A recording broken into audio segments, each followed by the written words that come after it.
The YouTube algorithm has a strange sense of humor. Amid a global pandemic, it suggests a video titled "The Next Outbreak, We're Not Ready." The video is by none other than Microsoft's founder, Bill Gates. You see, 5 years ago, Gates exposed the weakness of our global health systems. He revealed that there was no systematic plan to monitor nor contain a virus if it were to emerge. A warning brushed off by the masses, continuing a behavioral pattern as old as time. In 44 BC, something similar happened. A soothsayer told Julius Caesar to beware the Ides of March. He ignored the warning and will later receive a knife to the back on the 15th of March, the Ides of March. It makes me wonder, why do we not act on warnings as humans? Why are we incredibly flawed at discerning things that seem improbable? One of my favorite thinkers, Nassim Taleb, uses a black swan as a metaphor for unpredictable and unforeseen event with the potential to create extreme consequences. Think about 9/11. Who would have predicted a terrorist attack of such magnitude would happen in the heart of New York City? The ripple effects of that day are still felt almost 2 decades later. The economy changed, wars were waged, and thousands of lives were lost.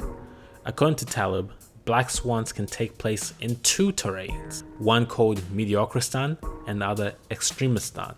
To illustrate this, imagine you have a lineup of 100 people. You're tasked with weighing every single person in that line and noting how outliers affect the group average.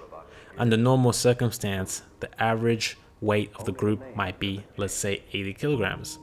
Now, if you were to remove one member of the group and replace him with the world's heaviest man, John Brower Minnock, at his peak weight of 635 kilograms, well over 100 pounds, the average would bump up to 84.5. As you can see, the most extreme possible circumstance doesn't change the data by much, just a 5% increase. Now imagine doing the same experiment, but instead of measuring weight, you measure the average net worth of each individual.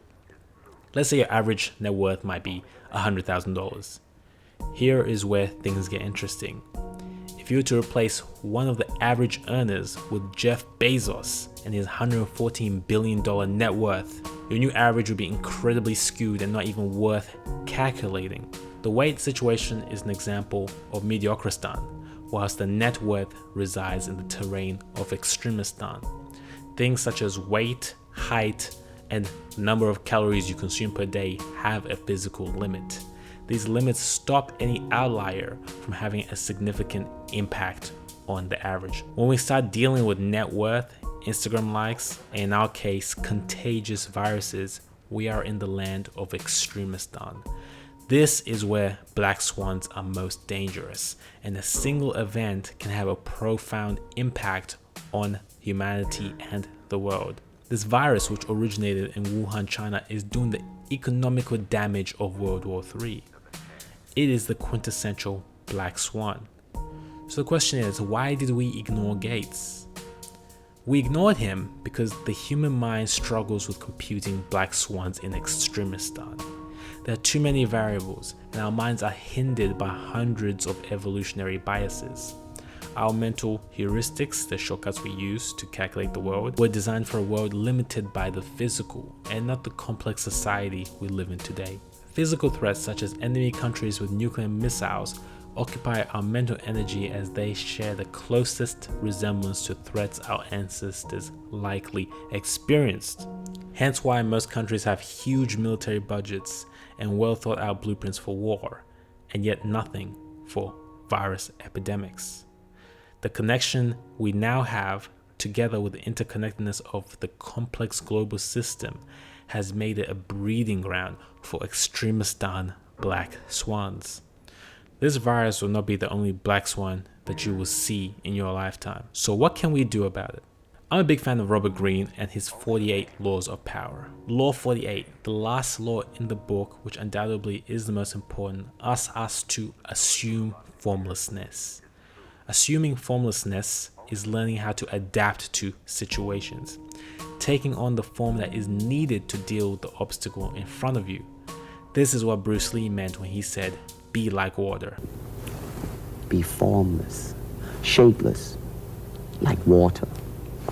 Now you put water into a cup, it becomes the cup. You put water into a bottle, it becomes the bottle. You put it in a teapot, it becomes the teapot. Now water can flow or it can crash. Be water, my friend. Society has fooled us into a false sense of safety and a false sense of security. The belief of a linear world that obeys logical laws. A world of if-then relationships where everything can be predicted with the right equation. If you study a respectable degree like medicine at university, you'll be successful and have lots of money. If you invest 10% of your money every single year into the right stocks, you'll be rich by age 70. If you buy a nice house in a nice neighborhood and have a family and kids, you will be happy. We are now learning that the world is far more complex than we could have ever imagined. As we take a deeper look into the world, it becomes painfully clear that we do not know much about it at all. We experience heartache when things go amiss, when they don't go according to plan, because we believed that man could predict something so profound. Those who assume formlessness do not stay rigid in their beliefs of the world or who they are.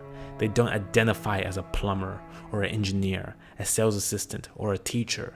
Their egos are not tied to any version of themselves. They make it easier to adjust and adapt to new terrains, to deal with black swans. These people can disregard the opinions or views that they once held so sacred when these views are exposed to be myths. The willingness to adapt quickly and efficiently is the biggest marker for success. It always has been, only it's becoming more obvious to us now. What's worked for you in the past isn't always the solution for the future. Create habits, but also be willing to destroy them when they no longer serve you. Learn new skills, but don't identify with them. They're just tools. Be aggressive when previously you were passive. Learn to be conservative when in the past you took risks. Never bet on stability or lasting order. See the situation that's in front of you with no judgment, so that you can do what is demanded of you when necessary.